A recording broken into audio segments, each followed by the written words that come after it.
23ರಲ್ಲಿ ಪಾಸಾಗಿದೆ. Both the houses, Rajya Sabha Lok Sabha. ಈಗ delimitation ಸೇರಿಸಿ ತಗೊಬಂದಿದ್ದಾರೆ. ಡಿಲಿಮಿಟೇಷನ್ ಸೇರಿಸಿ ತಂದಿದ್ದಾರೆ. ನಾವು ಯಾವತ್ತೂ ಕೂಡ ಮಹಿಳಾ ಮೀಸಲಾತಿಗೆ ವಿರೋಧ ಇಲ್ಲ. I am making it very very clear. ಮಹಿಳಾ ಮೀಸಲಾತಿಗೆ ವಿರೋಧ ಇಲ್ಲ. ಮಹಿಳಾ ಮೀಸಲಾತಿಯನ್ನು ಸ್ಥಳೀಯ ಸಂಸ್ಥೆಗಳಲ್ಲಿ ತಂದವರು ಯಾರು? 73, 74 ತಿದ್ದುಪಡಿಗಳನ್ನು ಮಾಡಿದವರು ಯಾರು ಸಂವಿಧಾನಕ್ಕೆ? ರಾಜೀವ್ ಗಾಂಧಿಯವರು ಪ್ರಧಾನಮಂತ್ರಿ ಆಗಿದ್ದಾಗ ಮಾಡಿದ್ರು. ಬಿಜೆಪಿ ಅವರು ಮಾಡಿದ್ರ ಅಥವಾ ಡಿಮ್ಯಾಂಡ್ ಮಾಡಿದ್ರ?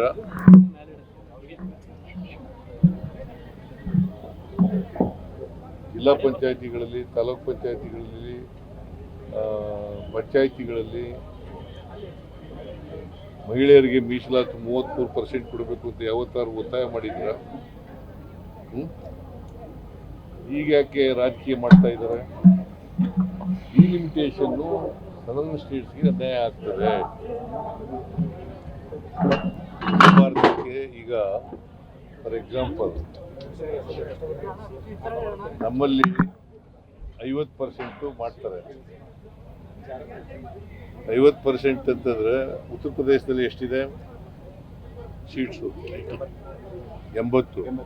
120 ಅಂತ 50% ಅಂದ್ರೆ ಎಷ್ಟಾಗುತ್ತೆ? 120 ಆಗುತ್ತೆ. ಕರ್ನಾಟಕದಲ್ಲಿ ಎಷ್ಟಾಗುತ್ತೆ? 28, 14, 42. ಜಾಸ್ತಿ ಆಗಲ್ವ ಅಲ್ಲಿ? ಉತ್ತರ ಭಾರತದಲ್ಲಿ ಜಾಸ್ತಿ ಆಗಲ್ವಾ? ಅದಕ್ಕೆ ನಮ್ಮ ವಿರೋಧ ಹೊರತು ಮಹಿಳಾ ಮೀಸಲಾತಿಗೆ ವಿರೋಧ ಇಲ್ಲ. ಮಹಿಳಾ ಮೀಸಲಾತಿ ಪರ ಇರೋರು ನಾವು. ಗೊತ್ತಾಯ್ತಾ? ರಾಜಕೀಯ ಮಾಡ್ತಾ ಇದ್ದಾರೆ ಅವರು. ಮತ್ತೆ ಈಗ ಸಂವಿಧಾನ ತಿದ್ದುಪಡಿ ಆಗ್ಬೇಕಾದ್ರೆ 2/3 ಆಗಬೇಕಲ್ಲ. 50% ಆಫ್ ದಿ ಸ್ಟೇಟ್ಸು ಒಪ್ಪಿಗೆ ಕೊಡಬೇಕಲ್ಲ ಅದಕ್ಕೆ. ಅದರಿಂದ ನಾವು ಅದಕ್ಕೆ ವಿರೋಧ ಮಾಡಿದೆವು ಹೊರತು ಡಿಲಿಮಿಟೇಷನ್ಗೆ, but not to the women reservation.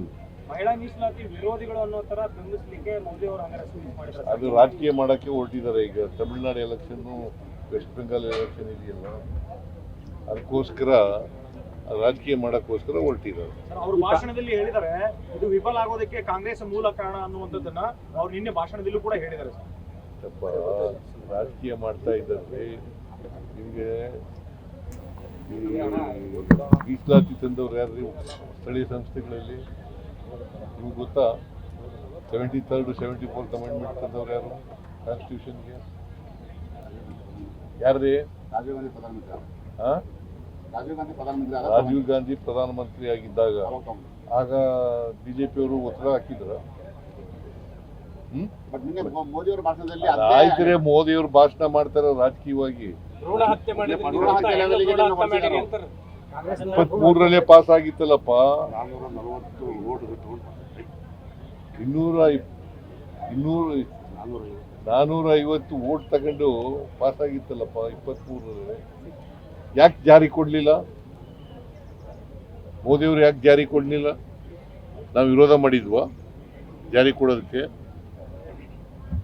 23ರಲ್ಲೇ ಜಾರಿ ಕೊಡಬಹುದಾಗಿತ್ತಲ್ಲ, ಈಗಲೂ ಕೊಡಬಹುದಾಗಿತ್ತಲ್ಲ. ಡಿಲಿಂಕ್ ಮಾಡಿ, ಡಿಲಿಮಿಟೇಷನ್ ಡಿಲಿಂಕ್ ಮಾಡಿ ತಂದಿದ್ರು. ಯಾರು ವಿರೋಧ ಮಾಡ್ತಿದ್ರು ವುಮೆನ್ ರಿಸರ್ವೇಷನ್?